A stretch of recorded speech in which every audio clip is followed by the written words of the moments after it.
Salam les lumineux maa fi dellu si waat pour waxtaan ak yéen voilà surtout wax ci affaire wu ñi nga xam ne dañu nekk ci Facebook bi di sonal nit ñi di ñu wax ne ay pël lañoo ay descendant wu Koli Tengala lañoo ay descendant wu ay xawma Cheikh Oumar Tall ñooñu nga xam ne ñoo taal Sénégal indi fa ay diine waaw quand je disais que j'ai été vendu par mes propres frères. C'était pas faux. C'était pas faux. C'est écrit. Alors, tout ce qui est écrit n'est forcément pas vrai. Mais, ñooñu ay ñoom Cheikh Oumar Tall ay ñan ay lan Thierno Souleymane Baal. Mais ñooñu, ils ont saigné leurs propres frères pour leur imposer des religions. Mais wax ñi naan xawma Koli descendant Koli Tengela. Yow sa maam tour deret forcé ay propre frère am pour ñu jël religion boo xam ne ay naar berbère yu ñëwoon di commerce ak waa Wagadu ñoo ko indi ci dëkk bi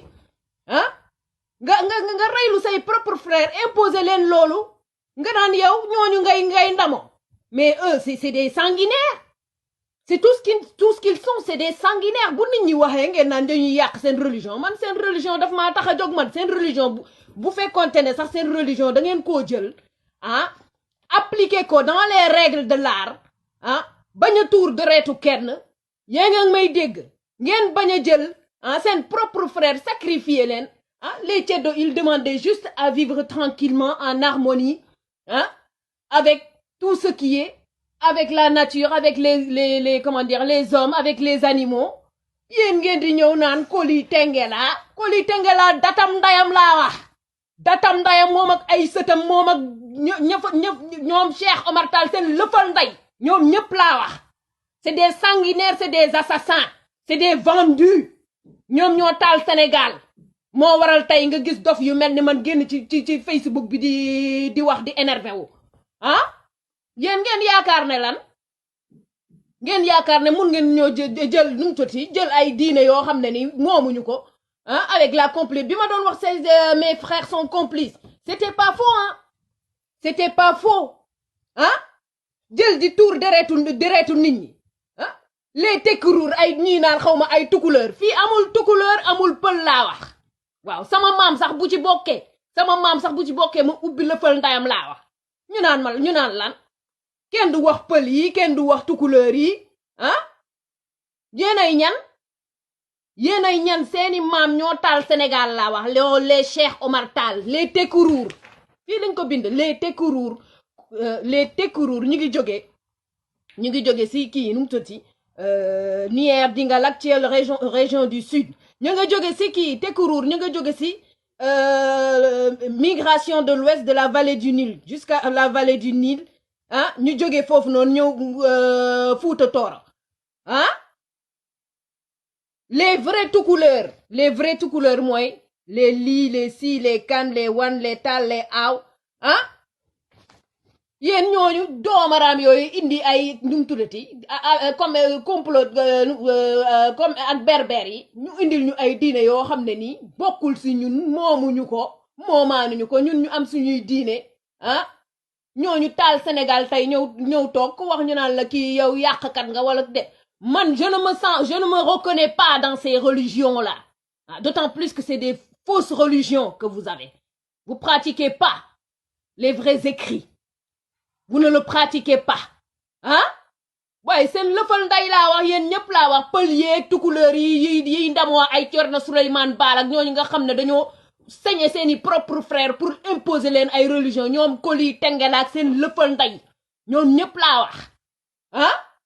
waaye allez vous faire enculer avec votre religion de sale race de pute là tour deret ngeen xam liggéey korte nit ñi imposer Koli Tengela di imposer tekkuruur yi naan leen dañuy làkk pël yow fan nga yow yaay kan yow bay imposer nit ñi langue boo xam ne nii nit ñi moomuñu ko yabaate ngeen fii amul pël ma ne la pël man bu ma ci bokkee sax datam nday samay maam laa wax dëgg moo ma tax a jóg man kii taxumaa jóg de ma guerre elle est spirituelle remettre l'histoire c'est peut-être ça va passer par moi par d'autres remettre l'histoire comme c'était waaw yéen ñooñu di ndamoo ne ay sëtu Thierno Souleymane Baal ngeen ak ay El Hadj Omar Tall ak allez purifier votre âme dem leen ngeen raxas seen karma moo gën ci yéen parce que vous portez un lourd karma ah da ngeen a porter ay yoo xam ne nii ah pardon da ngeen a porter lourd karma boo xam ne nii c'est dañoo imposer seen propre frère ah ay lan ay deret ñu tuur seen deret mais yow ñooñu nit yooyu noonu ngeen ñu tuur seen deret seen maam tuur seen deret ah ñooñu est-ce que ñooñu yéeg nañu ah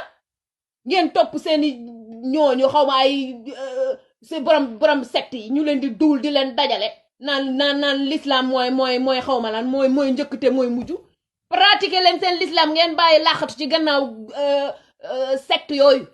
lu tax pratiquer wu leen vrai l'islam ah bi archange yi canalisé lu tax pratiquer wu leen ko ah ngeen ñëw di nax nit ñi di leen wuto toog ci seen fauteuil yu ëbb seen lëfal nday yooyu noonu nit ñooñu di dee nit ñooñu di dee ñooñu duñu yéeg bu ñu deewee est-ce que ñooñu yéeg nañu bu ñu deewee ci ay fausse religion est-ce que ñooñu dem nañ ci leeru yàlla bi ñooñu loolu wóorul ne tax dem nañ ci leeru yàlla bi ah yéen sonal ngeen ñu waaye Sénégal mënu leen imposer nit ñi ay fausse histoire mënu leen imposer nit ñi loo xam ne nii ñun moomuñu ko man moomuma loolu je ne me reconnais pas en votre fausse religion là les musulmans menteurs là ah je ne me reconnais pas vous êtes des musulmans menteurs ay duulkat ngeen ah làqatu yi gannaaw secte naan nit ñi ay lan lañu ah ñu naan jullit luy jullit lan nit t'as pas besoin de comment dire d'avoir une religion surtout en fin des temps là il faut purifier ton âme hein religion wu lan ku wax ñu naan